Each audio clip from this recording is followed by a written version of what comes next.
అయోధ్య పుణ్యక్షేత్ర కార్యక్రమానికి స్వాగతం. నా పేరు లక్ష్మణ్. సిద్ధపీఠ్ శ్రీ హనుమాన్ గడి అని కూడా పిలువబడే హనుమాన్ గడి అయోధ్య నుండి 1 కిలోమీటర్ దూరంలో ఉన్న హనుమంతునికి అంకితం చేయబడిన ఒక చారిత్రక దేవాలయం. ఇది 10వ శతాబ్దంలో నిర్మించిన అయోధ్యలోని అత్యంత ప్రసిద్ధ దేవాలయంలో ఒకటి. హనుమంతుడు భారతదేశం అంతటా ఒక ప్రత్యేకమైన దేవుడు. హనుమాన్ గడిలో అతనికి నివాసం ఇచ్చిన రోజు నుండి హనుమంతుడు అయోధ్యను రక్షిస్తున్నాడు. పురాణాల ప్రకారం రాముడు మరియు మాత సీతతో పాటు హనుమంతుడు రాముడి జన్మస్థలమైన అయోధ్యకు తిరిగి వచ్చినప్పుడు రావణుణ్ణి ఓడించిన తర్వాత హనుమంతుడు రామ్కోట్ను రక్షించడానికి అయోధ్యలోని ఒక గుహలో నివసించడం ప్రారంభించాడు. హనుమాన్ గడి ముస్లింలకు సంబంధించిన దేవాలయం అని చెప్తారు.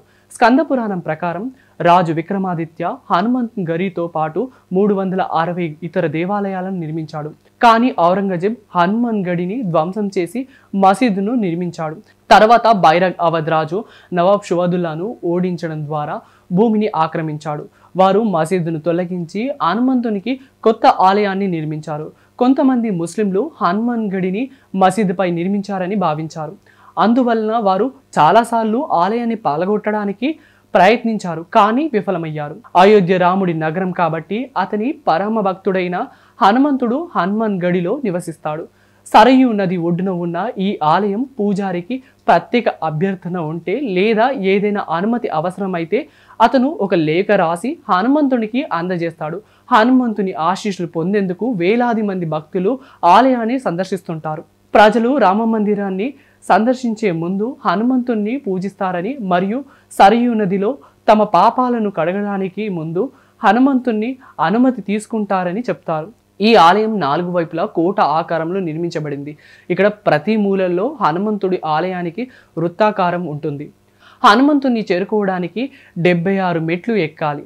ప్రధాన గర్భగుడికి 3 తలుపులు ఉన్నాయి. వెండి శిలలతో అలంకరించబడింది. ప్రధాన ఆలయం వద్ద మీరు మాత అంజని ఒడిలో కూర్చున్న బాల హనుమంతుణ్ణి చూడవచ్చు. 6 అంగుళాల దేవతను చూస్తారు. శ్రీరాముని నామంతో వ్రాసిన వెండి తులసి హారము భగవంతుని అలంకరించి ఉంది. మందిరం గోడలపై హనుమాన్ చాలీసా అలంకరించబడి ఉంది. శ్రీ గౌరీ శంకర్ దాస్ జీ ప్రకారం విజయ స్తంభం అని కూడా పిలుస్తారు. దీన్ని హనుమంతుడు లంక నుండి తీసుకుని వచ్చాడని, రావణుడిపై రాముడు సాధించిన విజయాన్ని పురస్కరించుకొని ఇక్కడ స్థాపించాడు. హనుమాన్ గడిలో ముఖ్యమైన పండుగలు రామనవమి, దీపావళి మరియు ఇప్పటి వరకు చోటీ దివాళీ నాడు హనుమంతుని జన్మదినాన్ని అర్ధరాత్రి వరకు జరుపుకుంటారు.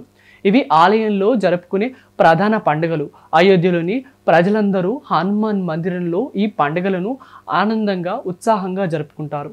హనుమాన్ గడి దర్శన సమయానికి వచ్చేస్తే ఆలయంలో దర్శన సమయాలు సీజన్ని బట్టి మారుతూ ఉంటాయి.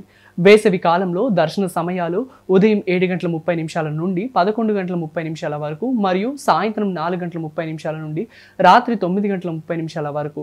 అయితే శీతాకాలంలో దర్శన సమయాలు ఉదయం 9 గంటల నుండి 11 గంటల వరకు మరియు సాయంత్రం 4 గంటల నుండి రాత్రి 9 గంటల వరకు ఉంటాయి. ఇది ఈరోజు హనుమాన్ గడి విశేషాలు. మరొక ఎపిసోడ్లో మరొక అయోధ్య తీర్థం గురించి మీకు చెప్పడానికి నేను రెడీగా ఉన్నా. ఈ కంటెంట్ మీకు నచ్చినట్టుంటే లైక్ చేయండి, షేర్ చేయండి మరియు కామెంట్ చేయండి. తర్వాత సబ్స్క్రైబ్ చేసుకొని బెల్ ఐకాన్ కొట్టేసేయండి.